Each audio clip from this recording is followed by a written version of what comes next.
dropping knowledge on Grambo grows. Talking about plants and how they go. Let's go. From seeds to the cure, we always smoke pure. Nothing but good vibes up in here. We blaze the ganja, keep it fire. Grambo grows, burning desire. Learn about cultivation, step by step. You can rock out the negativity. Cannabis vibes up in here. Grambo grow, lines up here. Grow, where am I bringing life?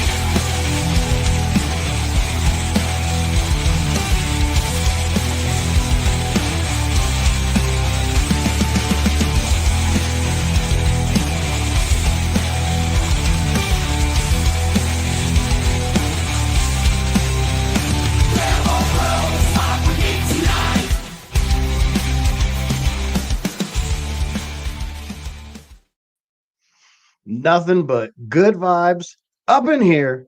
Grambo grows. What is up, GramFam, members of the Gram board? Welcome to the late night smoke. You guys know what it is. Every Sunday, I put my kiddo to bed, and us dads get together and talk grow, talk the world, talk smoking. You know, all the different sort of stuff. Have to give a shout out right off the top of the bat to LJ Jones. LJ Jones, thank you, my friend. LJ Jones gave away 20 gift subs, which brings us to the sponsor of today's video, me. I'm the sponsor. I don't have sponsors. I'm sponsored by you guys in the community. As Scotty likes to say, Grambo needs a Grambo. And LJ Jones, thank you so much, brother. You gave away 20 gift subs. That's insane. So 20 new members of the Gram board. If you guys want to come on board, if you've already subscribed, you know, smoke that subscribe button. You know what we say. Smoke the like button, subscribe if you vibe. And if you liked this video or learned something, roll it up, pass it to a friend. Sharing is caring. We're shadow banned in the cannabis community, and they can't shadow ban us if you share. All of the best videos with like Dude Grows and Jug Dealers is I'll look in the analytics and I go, why did what popped off about that video? They gave it 20, 30, 40, 50,000. Oh, because it had like 800 shares. Sharing is the thing. So roll the video up, pass it to a friend, and pass it to the left because the right way is wrong, if you get what I'm saying. I don't know what that means, but I love saying it. Welcome all the new members. I'm loving it. Yes, Canalicia's right. Sharing is caring. And one of the things we're going to talk about, I'm going to put down in the chat here. Our buddy Nick, remember last week we talked about Nick. He was sick. Turpicana Kyle is raising the awareness. We talked about it on Saturday's Dude Grows. And going to talk about it now. I'm going to have him on next week, and we're going to do a full-on episode for Nick, all of the cannabis crew. It's a small community, all these cannabis content creators. And welcome, Cortez, donating his daily Sunday donation. Just remember, Cortez, this is the thing, and I can tell everyone about this. YouTube takes 30% of all the money right off the top. Patreon takes 10%. But YouTube takes 30%.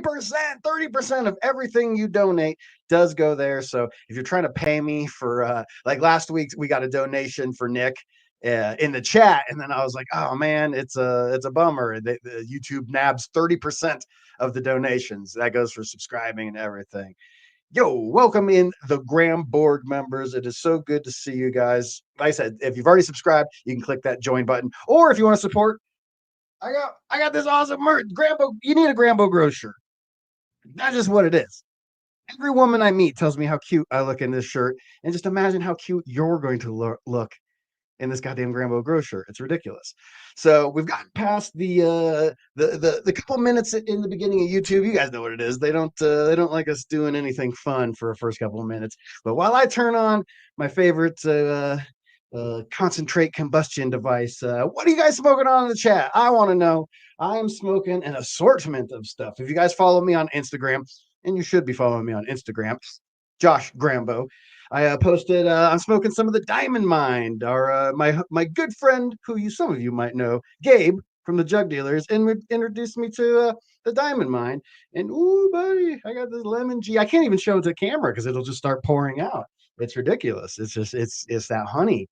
So I'm smoking some lemon G from the Diamond Mine, and I'm smoking some G13 Pido from Turpicana Kyle. Always shout out to Turpicana Kyle. No matter what I'm smoking on, I'm always thinking of Turpicana Kyle, and he's thinking about you guys. So hit him up. He's also doing one-to-one donations for our friend Nick for everything you guys order. So hit him up over on Instagram, Turpicana Extracts. You got to type it in exactly. You guys know how shadow banned we are. So what do we got here? Chem de la Chem, the spider reefer smoking on. I like that. That's some of that good stuff. We have a dispensary up here called 14er, and they grow some great Chem de la Chem. It's all organic. Sicko grows. What up, baby? Got that doom cough. Which is back. It's one of those names. It's like, oh Jesus, I don't want to. I don't know if I want to smoke that fucking that doom cough. Apple strudel. What the hell is that? I don't know what it is. It's hard to keep up with strains now. That old school, that Northern Lights, man. Just the word Northern Lights takes me back to the '90s. It's hilarious. So we've gotten past it. We everything's been good. I was out of town, hung out with the Kansas cutie. She's amazing. She confirmed she will be at the DGC Cup. So if you guys want to come see me and my queen in real life, come to the DGC Cup. And shout out to LDGC 420. He showed up wearing his Grambo Grows t-shirt to the DGC Cup, and him and his lady friend will always have a special place in my heart. And Turpicana Kyle's gonna be running the hash part of that. And so Friday's the VIP night, Saturday's the flower. Who it is? He's lurking. My man's lurking. Oh, 420 DGC, tied with Fontucky, California. If you guys see Fontucky, tell him I said what's up. I don't know where he went. He disappeared. So LDGC 420, the longest ranking Gramborg member. He hit that join button. If you want to see me get my beard trimmed live, Sicko Grows is going to be setting up the barber's chair. And thank you, Cannabis Vibe, for the theme song. He did the Grambo Grows theme song, and it's a great segue into bringing on our guest tonight. He was having a little bit of a like Grambo's OnlyFans, bro, dude. You guys know me by now. If I thought people would pay to see me jiggle, oh, I'd be jiggling. That's just what this is. That's just what this is. We talked about doing not there's got to be a website already, like not OnlyFans but fans only for the dude. And so when we were in California together, we were we were all higher than balls, obviously. And so middle of the night, dude came up with this idea. He took a picture with a big python and he made a website called one dude, one snake.com. The number one dude, the number one snake. What one dude, one snake.com. I suggest you type that into the browser and let's get a feast of the my boss, one of my bosses over there in Fort Collins. Fucking he's a maniac. But Cannabis Vibe, he made the theme song for this show, and he also made the theme song for the Jug Dealers. And so, as you guys know, the Jug Dealer fam, I don't know if Gabe's having camera difficulties, so we might be stalling. We'll see. I'm gonna click this button, and then there he is. We got him. There's a little glitch-a-maroo on my end, but we got this Gabe. It's like a Jug Dealers mini. Like Jaren's probably asleep wherever he is, right? He goes to sleep around 7:30. That's how I picture Jaren. Nah, Jaren doesn't sleep much. Jaren doesn't sleep much. He stays up late and gets up early. Ah, okay. So that's why he looks so old. He just doesn't get enough sleep. It could be. I mean, look, I don't get that much sleep either, but I don't know. Maybe it's my genetics. You got great genetics, my friend. Look at you. I always tell people, back when I used to grow illegally in my basement, you could hear a mouse fart, because it was just like everything. You were paranoid about everything. You were always peering out the windows. You never had people in your house. But I think from years of growing cannabis illegally, it just made me like a super light sleeper. You know what I mean? Mm-hmm. I always hate being in like New York or Chicago because like the trash trucks are always picking shit up at like 5 a.m, 4 a.m, and as soon as you hear them, you're like, damn it. Yeah, Jaren's a lot younger than me, dude. He's not just a little bit younger than me. He's The reason that it's on the tip of my tongue is I told Gabe there was a funny comment. Jaren was cutting off Gabe. You know, if you watch the Jug Dealers podcast, you know that'll happen. And some guy commented, he's like, "Why is the old guy cutting off the young guy?" And Gabe is much older than Jaren, yet looks younger. Me and Jaren are the exact same age. He's December 82. I'm January 83. We're a month and a half apart. what are you guys, 40, 42? Yeah, 420, baby. 42 has been a magical year. It's 42. only 2 months old, yet it's been good so far. I'm 49 now, and I'll be 50 later this year. But So you mentioned consulting. One of the things that I wanted to talk to you today about was that grow room building, because you have built professional grow rooms, like illegal grow room. You've built, I would venture, Gabe, every single flavor of grow room. So that's what I want to talk to you today about. We always just jam and like. Also, what the hell? What just happened? I gave the thumbs up, and it just went fireworks, bro. Oh my God! Welcome. This is, people warned us about AI. God damn it! This is what's going on. You didn't do that, Grambo? I didn't do it. Man. Wow, that's cool. It's cool to know I have that power. So yes, so I've built only home grow rooms. You've built professional. On the show, I typically try to just focus on home grow stuff, but just listening to you and Gabe talk, or you and Jaren talk over the years, I've learned a bit about how there's a lot of crossover between the two things. You know, I always mix up your guys' names. I'll always go Garen and Jabe. I'll always say that it's like fucking something around Garen and Jabe fucking spins me all the time. So one of the things I noticed in your home grow now, you're not growing on tables, right? I was always a table guy. Do you come from the world of tables? Do you like tables? Do you not like tables? What's your thinking in your modern grow room? I love tables as long as you have the ceiling height. I'm not anti tables where I'm at. The reality is you just got to be able to get the water out of there if that requires going to a pump or something. For me, just as I tend to grow bigger plants. And so, and part of the method to my madness too is I use the green saucers with the risers in them.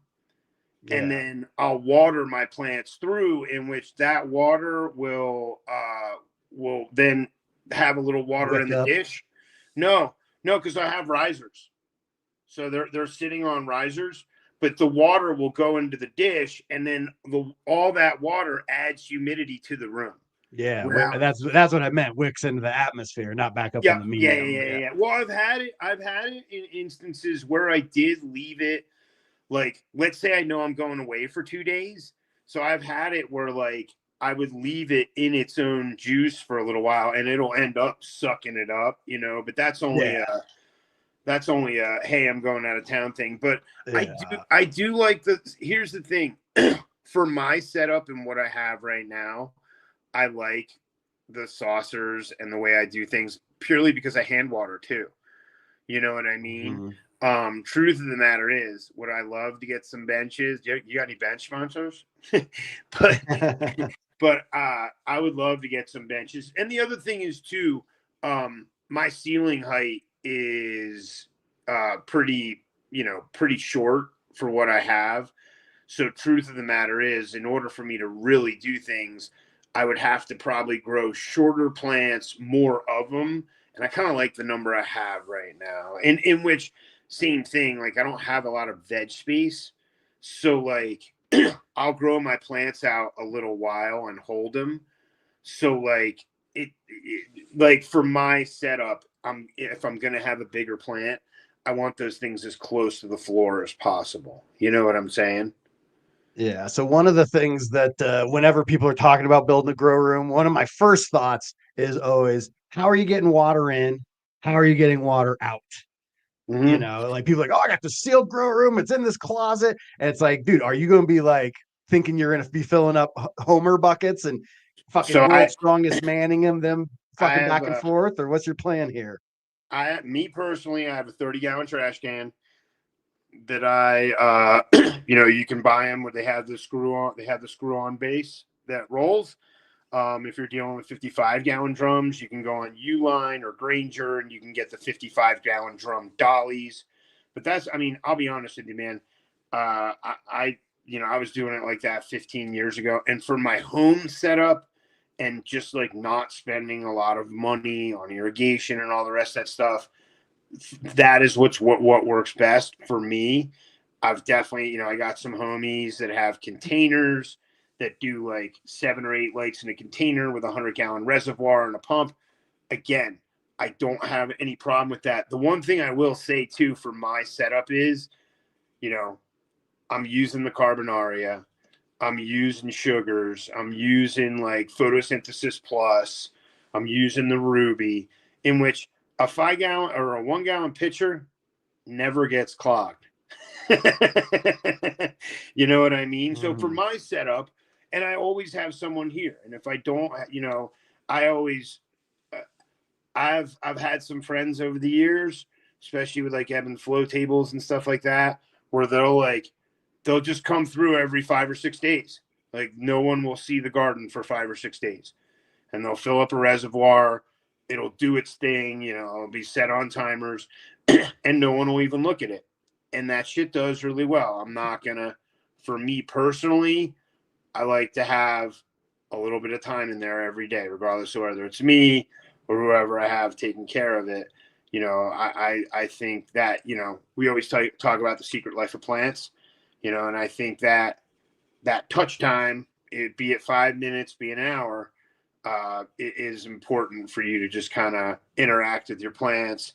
I think just as a personal thing too, gives you that time to unwind, gives you that time. I think most people listening right now, like anyone that's a fan of me, they're plant touchers. It's almost foreign to the idea of like set it and forget it. I showed you this picture. I found the picture. I was like, I wonder if I still had it on my phone. One of my proudest, little, like I'm not a hands-on guy. I'm a thinker. I used to always say I'm a brain in a jar with a dick. That's my avatar, just a brain floating. And so I plumbed a small boy into my sink the other day, and I was very, very proud of like, hey, Scotty told me he comes from plumbing background. He's like, oh, just get a tea thing like that. I plumbed it, and I got I got a small boy. I went to our friends over at the Cultivate here in Colorado, in Denver. I actually went and supported a grow store instead of buying one online. Yeah, that's one of the things. I spent 15 years doing construction and kind of having a 5-lighter in my basement, which at the time was like a lot of lights, like 1996 through like 2010. If you had 5 lights in your basement, like you were growing 6 lights was a shitload all the way up until like 2010. Yeah, and it was, my house was like the house that was like dark all the time with no snow on the roof. Yes. And our buddy Brett from Dude Grows, who you met on the show the other day, he posted a picture of like his Canadian house, and it's just where his grow is, no snow. I've coined that, Gabe. So when the snow is melted above the grow room, I call that the Dutch shovel. That's I want to spread that in the world. I'm coining it. Dutch shovel. Beats the Dutch oven. Yeah, it used to be a blast. Someone would be driving down the street and you have like the one house that has no fucking snow on the roof, You're like, because it never has a chance to even start melting. As soon as the flakes touch it, they just turn to water, and then you don't have snow. I grew in the basement and kept my house pretty cold, so it wasn't terrible. But yeah, for me, it was tough at the time because, single dude with a masonry job, like trying to rent me like $1,000 house. It's like, no, dude, no one. The houses I was able to get they were ghetto Denver houses for sure.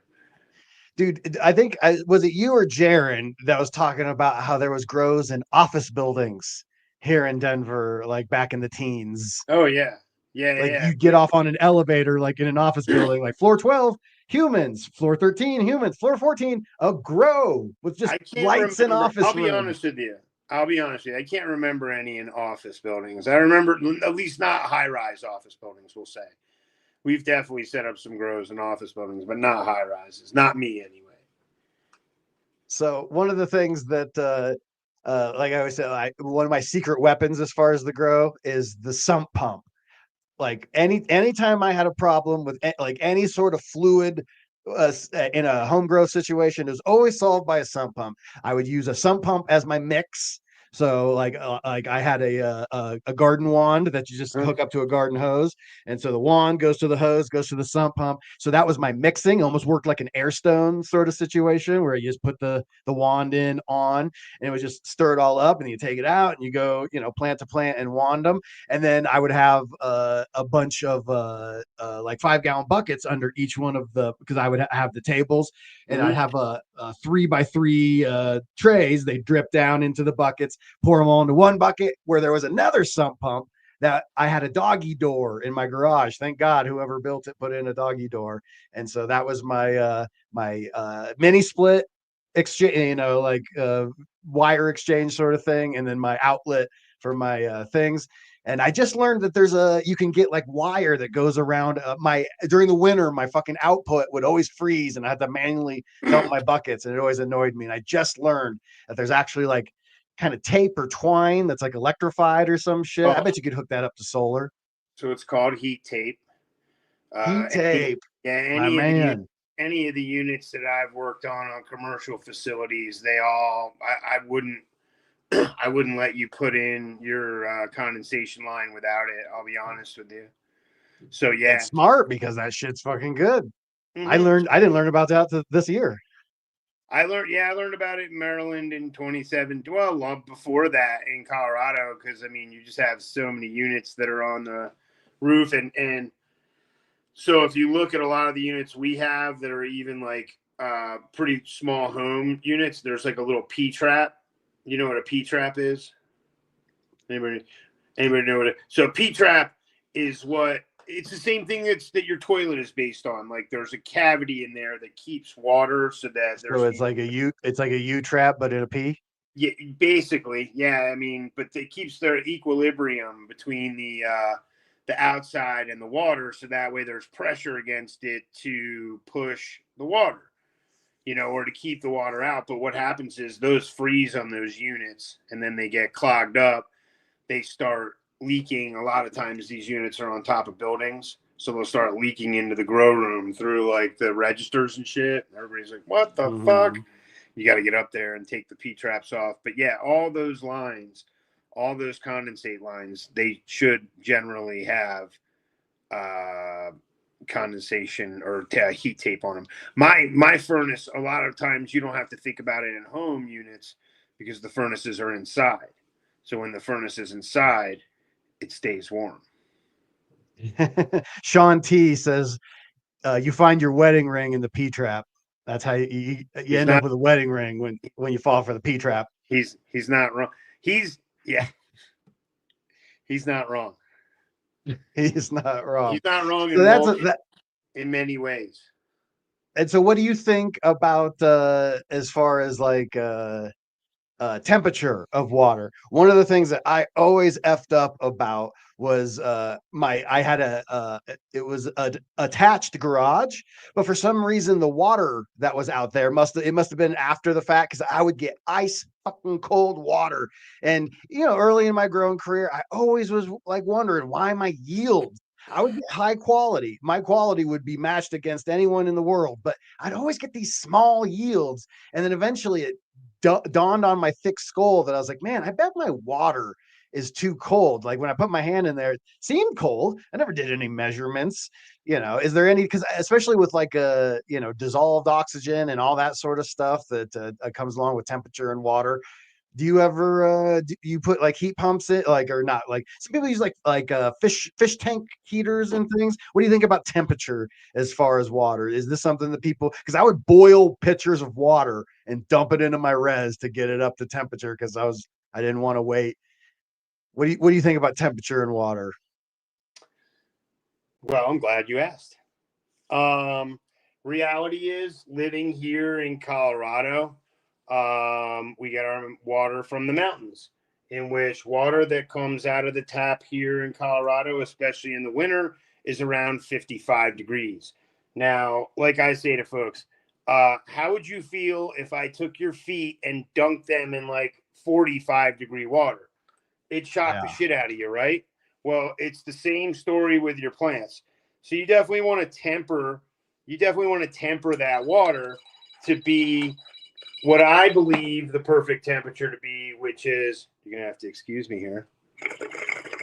Yeah, we Gabe is got his Gandalf dab rig. What are you smoking on, Gabe? Or if I know, let me guess. If I know Gabe, he's smoking on some Dolce by Nicotine. No, I'm actually not. I'm smoking some of this pre-98 from the Press Club. But this is my rig, dude. This used to be Kind Bill's. It's been around the world. It's smoked a lot of hash out of it. No, I've really been enjoying that pre-98. So hold on, back to what we were talking about. Water and temperature and a like. So the perfect water temperature is 68 degrees. 68. 68 degrees. If you get over 72 degrees, you start running into the really a breeding ground for like fungus. And yeah, Press Club is legit, bro. He's the homie, bro. He crushes. But that's some of the only rosin you'll see me really shouting out. So hear it now and believe me later.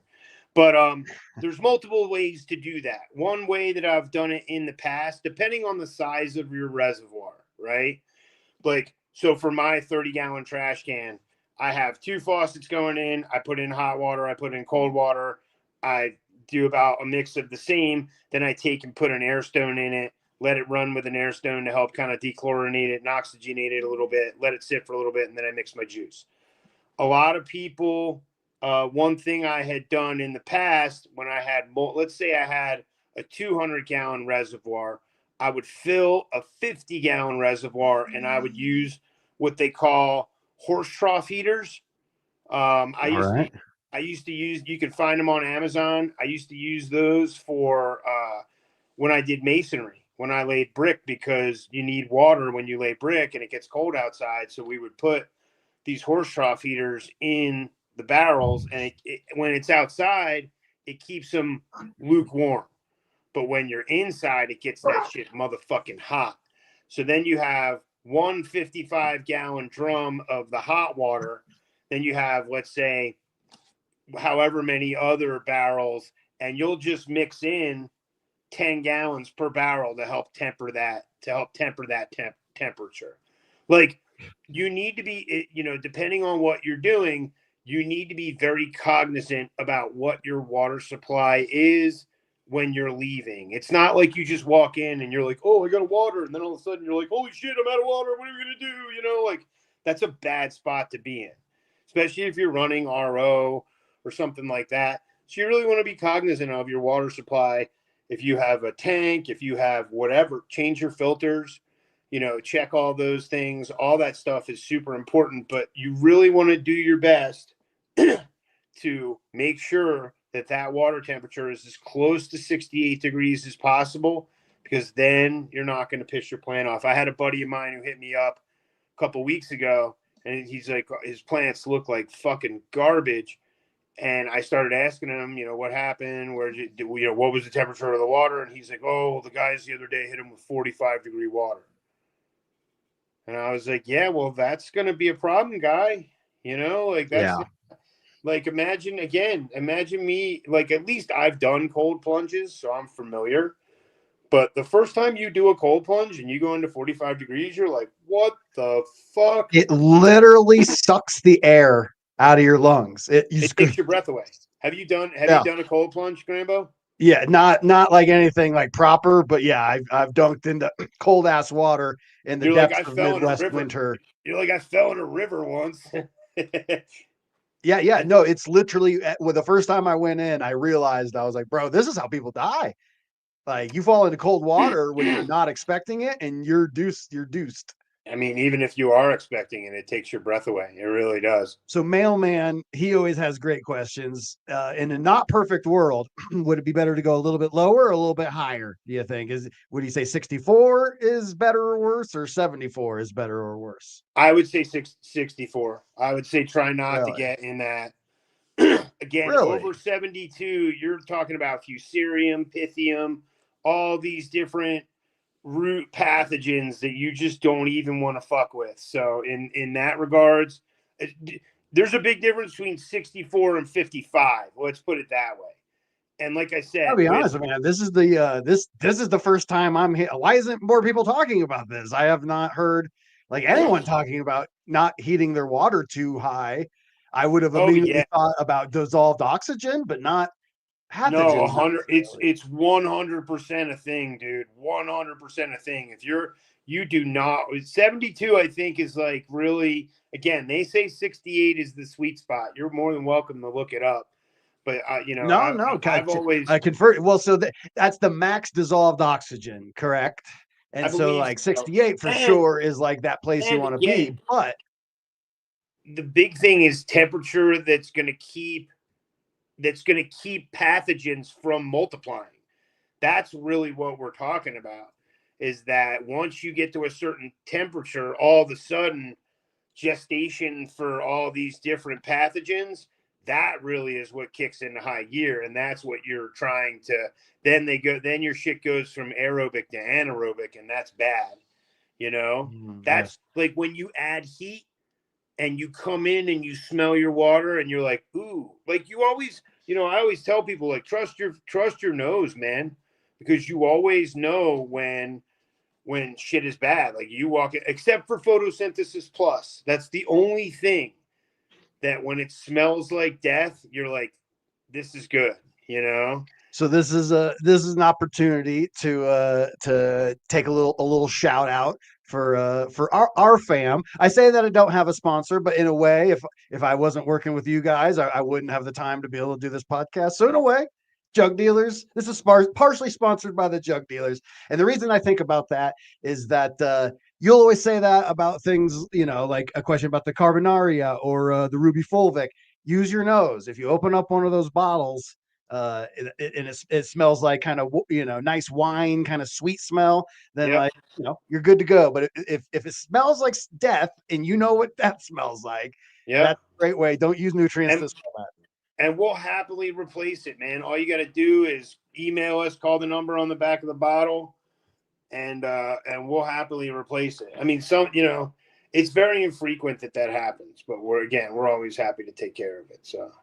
So we have there's the P-traps. I always say how proud I am, because like when you go over to jugdealers.shop, that is the website that you can get all the New Millennium stuff. Not just New Millennium, but the Silicium, the Rhizium, the Cyatetics. The cocoa is the shit. That's the cocoa I use. I used to be a Canna man, and I'm a Cyatetics cocoa man now. But yeah, I built this site, Gabe. I'm very proud of like when people go to the Jug Dealer site and they buy nutrients over there.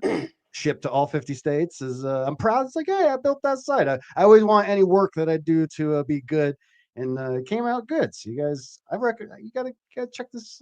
If nothing else, go check the site out. Give them some traffic. You don't have to buy anything, but go check out the jugdealers.shop. And one of the number one questions I get in my personal Instagram, and if you guys don't follow me on Instagram, you should, at Josh Grambo, and you probably follow Gabe as well. Gabe has an interesting life. He'll be climbing like fucking 14ers one day, Extraction Labs the next, G Money Love, all use inside of that. You'll follow me. Gabe, I follow 12 people on Instagram. I'm pulling that power play where you only follow a couple people, and you're one of my 12, baby. So nice. Go to at Josh Grambo, click on the 12 elite followers. That'll be that'll be a conversation we'll have someday. Who are those 12 and why do I follow them? I don't follow my own girlfriend. She didn't make the list. I follow mine. Well, that's because you're fucking a chump, baby. You're damn simping. But also, so the number one question that I get on Instagram, Gabe, is samples. Hey man, did my sample get processed, it did everything. And Bro, I'm up. when I'm we up. when we I'm say up. that the 5-8 family, the New Millennium family, is a small business, when I say that, I mean there's 7 of us. Dude, I think I'm caught up to the 25th. So, like, if So the anything, 25th of February, yeah, if you 25th or ordered 26th. So, after if that, anything, maybe even the 27th. Now, that being said, I send it out to processing, and it probably takes another 2 or 3 days for them to process and send out the invoice. But yeah, everything up till like Thursday is handled. In which, yeah, dude. Well, I'll hook you. I've been meaning to. I want to send you some Thunderbloom, bro. Yeah, yeah, yeah. So we got to pour some off on Tuesday, bro. But I got you. I yes. got you, bro. I apologize for not responding, but I So I got literally, when you think of New Millennium nutrients, they're the best nutrient by far, and think that the company is about a dozen people, depending on how far out. There's 7 of us in the office, and then you got a handful of people that work a little bit remotely. We got all the mixing plant out in Fort Morgan, and so it's I I mean mean, small business. Bo does it himself, bro. Like he weighs everything out and does everything himself.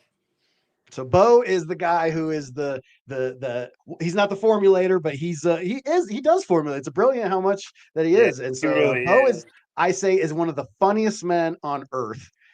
Bo will just talk about his life. Comedians will always say, you always will hear this about comedians. You go, we're not the funniest people. We're just the funniest people that can go on stage and be funny. The real fun, dude. Bo is a grown ass man who owns this company. He takes all of us to Vegas every year for MJ BizCon. And then this motherfucker, Jaron, falls asleep. This grown ass man ties Jaron's shoelaces together in like a triple knot. And then, like, I just hear in the back of the plane, I hear, stop touching me. Stop touching me. I'm not touching you. Stop touching me. And I realize that's Bo and Jaron. And then Jaron gets his fucking shoes tied and is tripping in the. Oh my God. The 5-8 fam, man. It's hilarious. I love it. And that's why I'm so bummed. If you guys don't know, I'm gonna have to duck out on Spanibus. It's just the money wasn't able to be figured out. My passport wasn't able to figure it out. And I'm not 100% on the. I'll tell you, Gabe, we've been taking a lot of dabs at the office, and just in life, you introduced me to the diamond mine. I was able to get this ounce of pudding, and man, coughing is hurting my hernia. Like but you know how they say like grab your testicles and cough.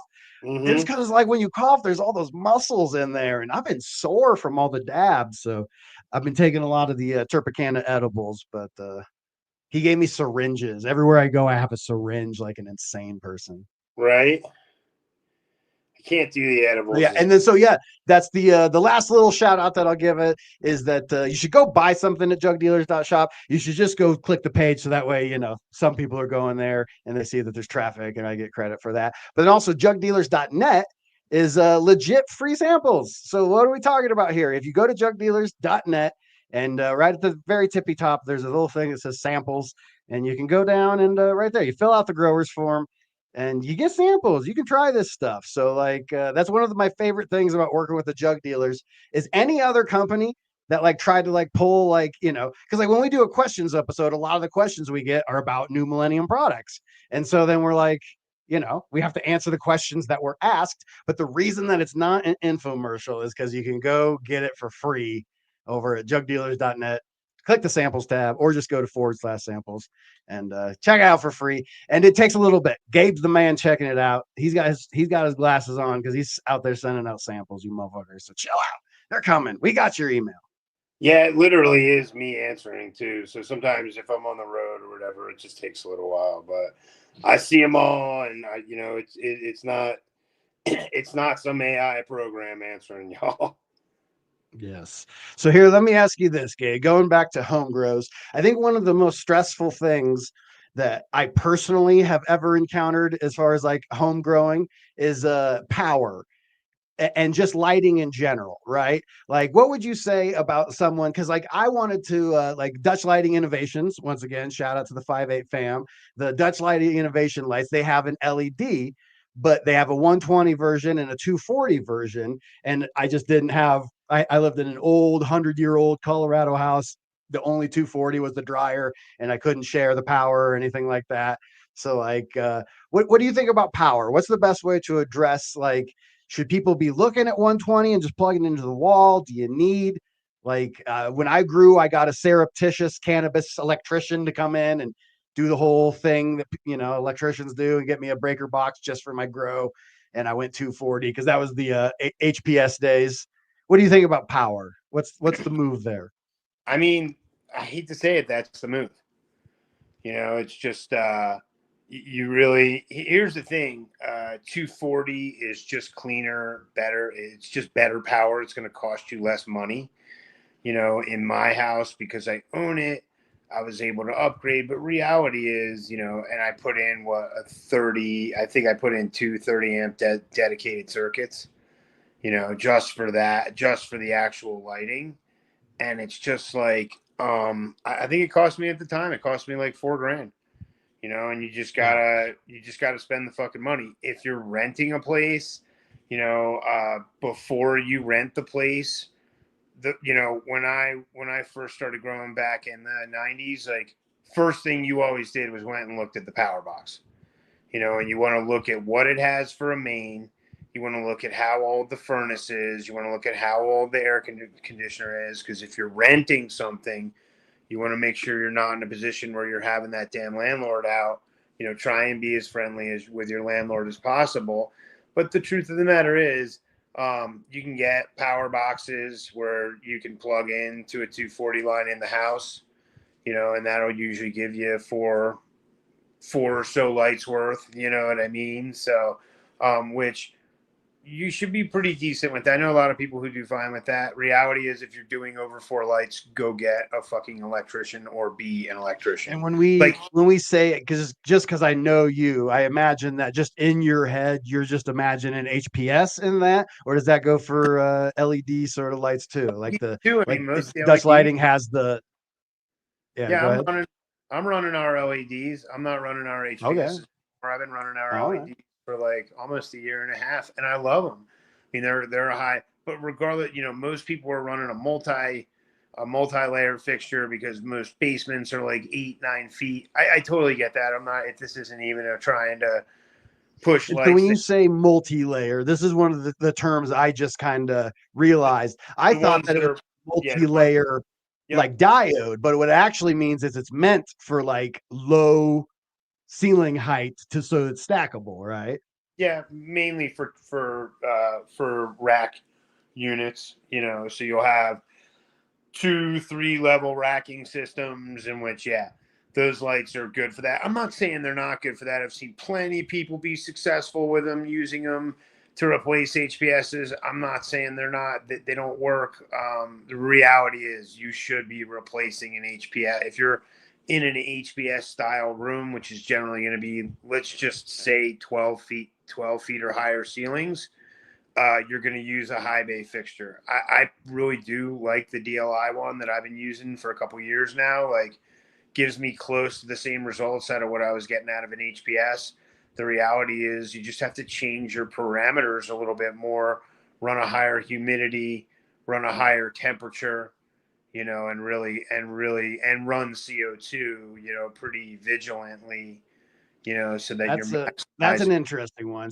So here's the new. I always like, you know, I continually am learning. I hang out with you and Jaron. I hang out with the Dude Grows guys. When I go to Adams, I'll have conversation. I talk with Kyle about weed. Pretty much every single one of my friends is a cannabis expert in this world, has something to teach me. And one of the things that is the more recent in my last couple of years of growing was the relationship between light and CO2. We just put CO2 into the garden, right? Because like the bro told us that the plants need CO2, bro. Can we talk about a little bit about why it is that CO2 becomes important? Because Jaron always referenced the Lee Biggs law of the minimum, right? And wherever, picture a barrel with slats, wherever the lowest slat is in the barrel, no matter how tall the barrel is, it only fills to the lowest slat. So if you have a deficiency in light, should you even be using CO2? But no, well, I mean, yeah, you just don't want to use as much. But as we've discussed, you know, 17 essential elements. They're all important. But what are the three most important elements as far as parts of the plant? And it's not NPK. Well, hydrogen is 45% of the plant. Carbon is 45% of the plant. So that would tell you that carbon is relatively important, because where's it getting the hydrogen? It's getting the hydrogen. The water. It's getting the hydrogen from the water. It's also getting the hydrogen, let's say, from other compound, like if you're using ammonium nitrate, ammonium nitrate is what, NH4. So once it breaks that, it's getting hydrogen from that as well. There's other elements that have hydrogen as a binder that it will take off. You know what I mean? So like hydrogen, it's getting that from a lot of places. But carbon, we're all, people don't think about it. We're all carbon-based life forms. All of us, plants, humans, animals, all of us. So at 45%, now there's an equilibrium that you want to hit, as we talk about that triangle that we always talk about, where we're like, there's a balance between different triangle, Grambo. Oh. You're gonna get us. Are you gonna get us in trouble? This is my show. I can do whatever I want. It's true. I just wonder, the age gate people. No. I eat pussy doggy style, bro. Oh, that's good. That's rich. But realistically, like, there's a balance between lighting and CO2 and temperature and humidity. So obviously there's VPD, there's a perfect number, but going through the beginning of that green rainbow. Going through the beginning of that flower cycle, for me, what's best in my garden that makes me feel comfortable, because I think there's a part of the VPD scale where, like, if you're in a commercial facility that's really built to like run the limits hard, that's one thing. But if you're doing shit in your house, it can be a little bit harder to kind of control and temper things, in which sometimes the humidity in your average basement can get a little wild, so it's something where you really want to, I may run my humidity lower than optimal on the VPD scale. But for me in my home, it's something I'm comfortable with, and I know the plants respond well to it. But I'm at like 60% humidity, 85-degree temperatures, 1,200 on the CO2, and... Do you calculate your PPFD? No. Okay. But I have the lights on 100%. Because that's another thing too, is like I'll use my lights partially as my temperature control. Like if my room's not getting hot enough, well then I'll crank the lights to 100%. You know what I mean? Yeah. So, but I'm at the point now, whereas with when I was running HPSs, I never would have run that fucking hot. I would have been trying to keep it at like 79. You know what I mean? Still a 60% humidity, but just would have been a little bit different. So, but those are the nuances of the, between LED. So before I interrupt you with a bad triangle joke, we're talking about carbon. And so is that where being the carbon-based life form that plants are? Is that where they're ripping that C from? Is from that CO2? CO2, big time, yeah. And not for nothing, the fulvic has it in there. That's why we're always pumping the fulvic, because the fulvic is really hydrogen, carbon, and oxygen. Again, when I talk about the process that makes any fulvic acid, where they're pulling a layer out from the coal bed called leonardite, like, what is coal? Coal is fucking carbon. It's old decayed forests and stuff. So what is leonardite? Leonardite is carbon. So if you're going and taking and extracting this stuff, what are you getting? Getting fucking carbon. So it's just one of those. So how does light play into this factor? Because I know that, like, at a certain PPFD, it doesn't, you're not getting optimal. Like, how does it? Is it Okay, through so here's photosynthesis? so here's I'll make it really simple. I always love car analogies, and like the light is the horsepower in the fucking motor. The Okay. the humidity, and the humidity is how the car is breathing, same as the plant. Like, because again, the more humid it is, the more open the stomata are. The more open the So kind stomata of like a are. carburetor sort of Yep. And situation. so, like I say to folks, if your humidity's down at 35%, if your humidity's up at 70%,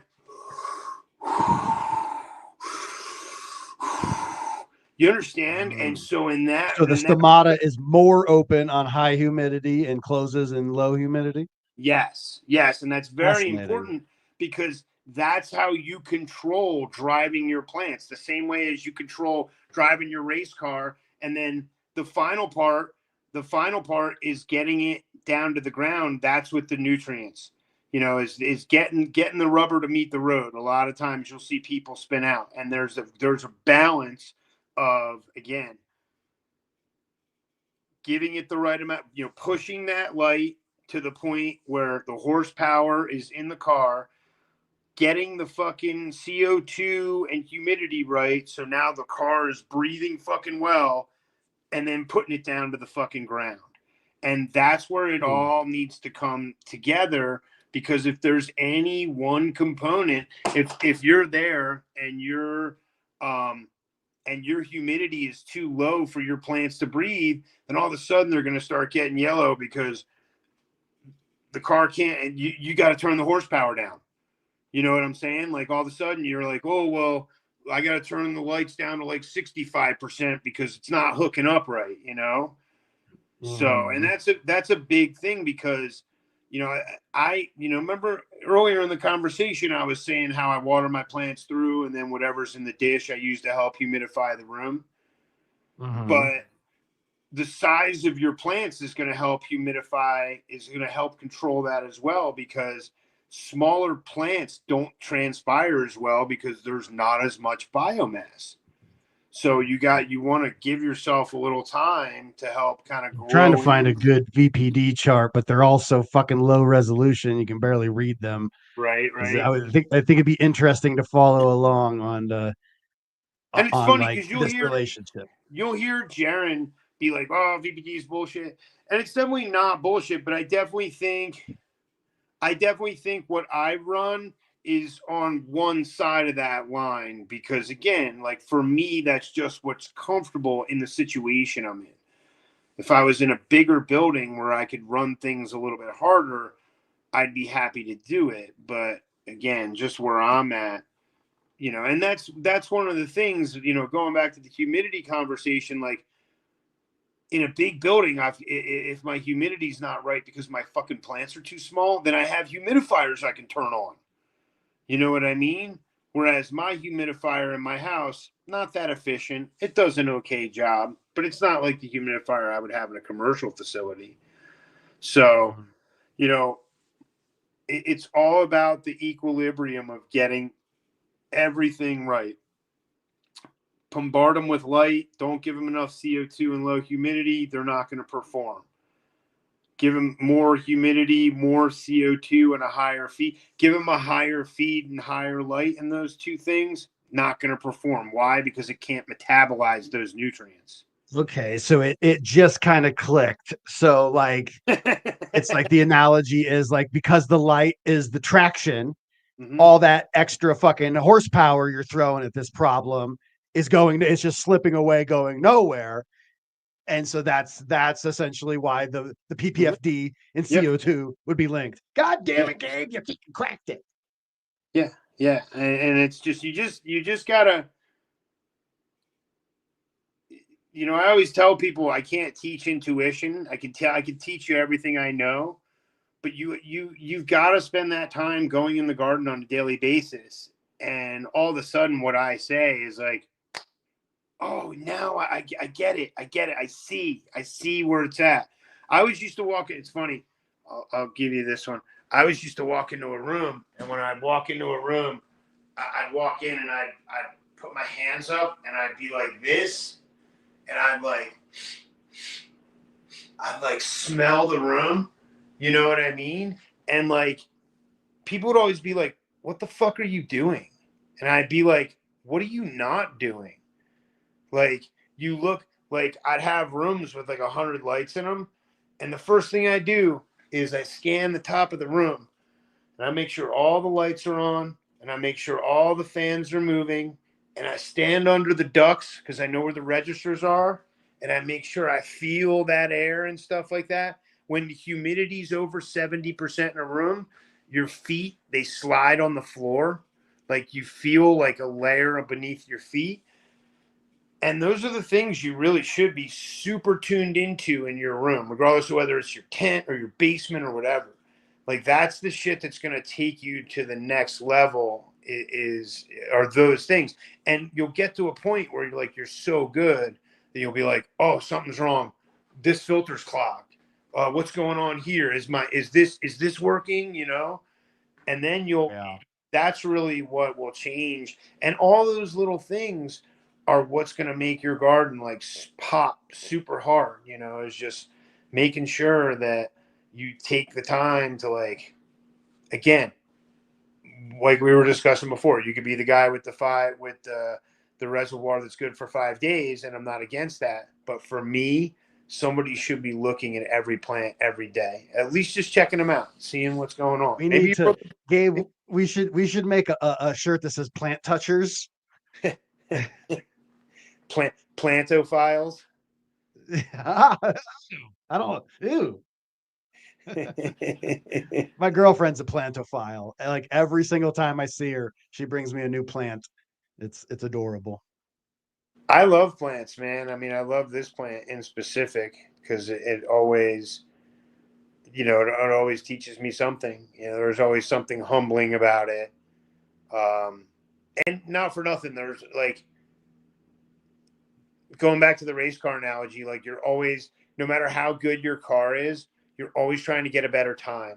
Like you're always trying to be like, oh, what can I do to do this? Or I broke the 10-second barrier. How can I get to 9.5? You know, and I think that's something where like you really do, especially over the years, start to form like a super intimate relationship. You know, my ex-wife, she always used to call my garden my mistress. You know, because she's like, you spend more time with those plants than you spend with me. And I'm like, hey man, like this is how we make a living. Like, yeah, I spend time with these things. But it shows when you spend time in your garden, you know? When you know every time, every leaf, like every little knob on your plant, it's like, oh, I cut that branch. You know, the lowers, that branch never grew up into the light, so I trimmed it. There's a little nub there. You know, all their little scars, all their little things. If they start changing color, all of a sudden, yeah, they're your babies. It's ridiculous how fun it is. It was always my it can also be very stressful. When I was growing production back in the gray market days, you know, I'd be out, like I would work a full-time job. Then I would go out and do stand-up comedy until 3 in the fucking morning. And then I had to drive like 90 miles an hour back home because my lights turned off at 4 a.m. I was a 4 p.m. to 4 a.m. sort of guy. And fucking, it's so stressful. I can't tell you how many times I've been in the grow room and the lights turn off on me. And it's just like, son of a bitch. You pull out your phone and turn on the flashlight.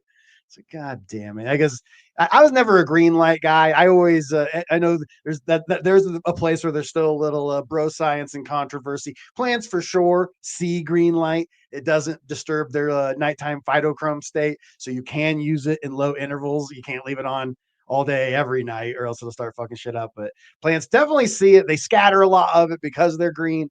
But yeah, we need to end that plants don't see green light stuff. They for sure see green. What are you talking about? I mean, we used to cover our exit signs because we were pretty convinced that they saw some light. I mean, right. I mean, yeah, the exit signs is a perfect example. If you're growing commercially and the fucking state and federal government mandates, that you have a light on in your grow room, yeah, throw some green film or something on that. It'd be hard to turn red light green, eh? Yeah, I mean, but with LEDs nowadays, but Well, yeah. it's definitely. Yeah, I Hold on forget. one sec. Duh. I always think of exit signs as fucking red, but they're actually a lot green these days, aren't they? And it's one of those They're weird green in the things about society. cultivations. It doesn't mean they don't do anything, but Oh, that's fascinating. Yeah, definitely. I had friends that were pretty hardcore about that stuff. It's you'd always have the friend that be like, yeah, the little indicator light on the DHue set it off to self, and it's like, well, you probably had unstable, crappy, bag genetics or something, not bred well. It's less if you got stable genetics, I don't think you have to worry too much about those little light situations. oh, you'd be surprised of how many of the Generation 1 buildings in Denver.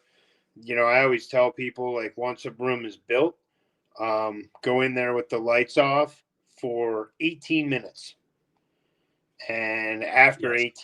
18 minutes is when when your eyes fully acclimate.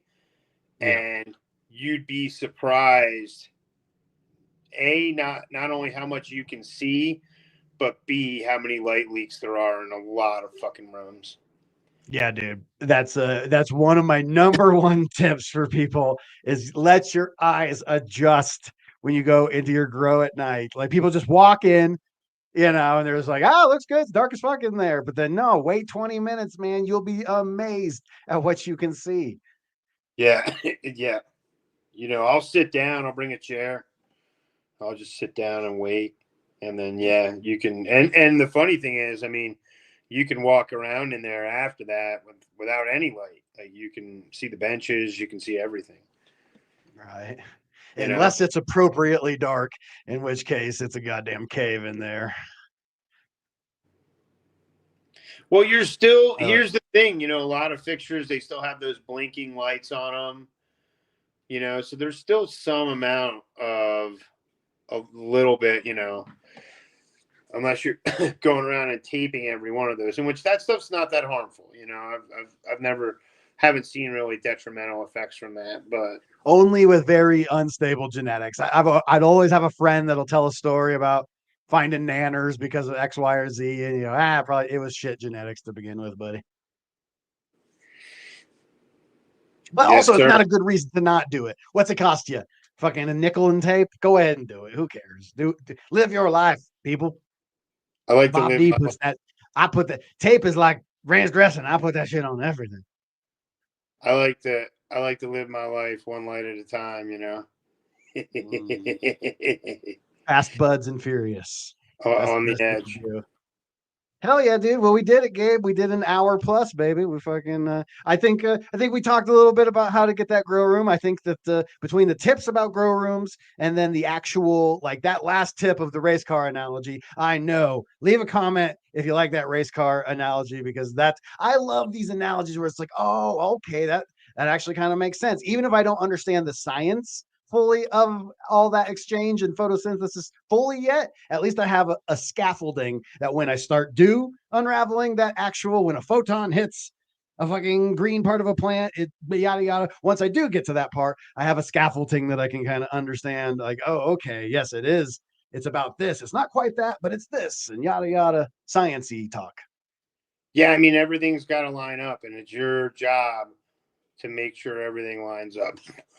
And that's the biggest thing. So again, just go into your room. I'll tell you right now, if it seems too dry, crank up that humidity and just watch your plants, get better overnight. And then, like you always say, one of the great things that is use that ruby fulvic, man. That solves a lot of problems. That goddamn Put that ruby shit on. fulvic. It's the Frank's Red Hot of grow shit. Put that There shit you on go. everything. I put that shit on everything. Hell yeah, buddy. So I suppose I have to give a shout out to we are 2/3 of the Jug Dealers. You and Jaron are the main pilots of that, and I'm just in the back in the co-pilot. The Jug Dealers Podcast, baby. You gotta, if you guys don't know about the Jug Dealers, imagine if you watch me, you for sure know about the Jug Dealers. But if you don't know, and that's JUG Jug Dealers. I always will tell people I work with the Jug Dealers, and they're like, "You work with drug dealers?" And I go, "Well, kind of, but it's actually Jug." And so Jug Dealers Podcast, you just type in Jug Dealers Podcast, it comes up. It's it's where I learned the literal reason that I know so much about grow. Like when I was working with Dude Grows, I learned quite a bit, but hanging out with you guys, it all started to fall in line. I started to understand everything about all this sort of stuff. And now when I go on like Dude Grows or on my own show, I kind of sound smart because I hang out with you guys. So if you don't know about the Jug Dealers, you have to go. That's predominantly where I've been learning all this stuff in the last year. If you guys saw me on Mr. Grow It, I went on Mr. Grow It's podcast, giant fucking, 10, 15,000, whatever he got over there. And fucking, I was able to stand on the shoulders of giants, Gabe. And you are one of those giants that I am proud to say that I learn from every single week. And so go check that out. Follow him, G Money Love. It's a weird spelling, GMUNEYLUV. It's weird. The dude who has it spelled right, he's got like 30 followers. I'm like, you bastard. Yeah. Well, it's at least easy to find you over there. So I'll grab you here and we'll show it. Because you gotta follow Gabe. You never know. He might be with nicotine extracting, bomb ass hash rosin one day. He might be climbing a 14er the next day. He's a character. He's the man, and you're the guy that picked me up after surgery. You're a goddamn mensch, Gabe.